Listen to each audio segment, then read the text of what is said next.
नमस्कार दोस्तों, स्वागत है आपका। दोस्तों बता दें कि पावर स्टार पवन सिंह जी जो कि रक्षा बंधन स्पेशल आप सबके लिए गाना ला दिए हैं। जी हाँ दोस्तों, ये गाना जो कि अभी अभी रिलीज किया गया है कुछ देर पहले, जो कि वर्ल्ड वाइड रिकॉर्ड्स भोजपुरी पर रिलीज किया गया है। दोस्तों आप सबसे उम्मीद है कि जाकर वर्ल्ड वाइड रिकॉर्ड भोजपुरी पर ज्यादा से ज्यादा उस गाने को प्यार दीजिए।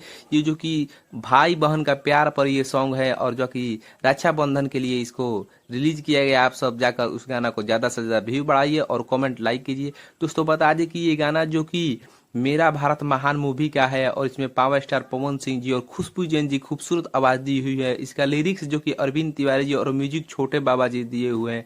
दोस्तों बता दें कि इसका राइटर जो कि अरविंद तिवारी जी है और डायरेक्टर देवेंद्र तिवारी जी है। ये गाना जो कि म्यूजिक डायरेक्टर छोटे बाबा है। और दोस्तों इसमें जो कि पावर स्टार पवन सिंह जी और खुशबू जैन की गजब की आवाज लग रही है, जो कि एक भाई और बहन का प्यार वाला सॉन्ग है। आप सबसे उम्मीद है इस गाने पर जाकर ज्यादा से ज्यादा प्यार दीजिए। दोस्तों आपको ये वीडियो कैसा लगा कमेंट करके बताइए और वीडियो को ज्यादा से ज्यादा शेयर कीजिए। धन्यवाद।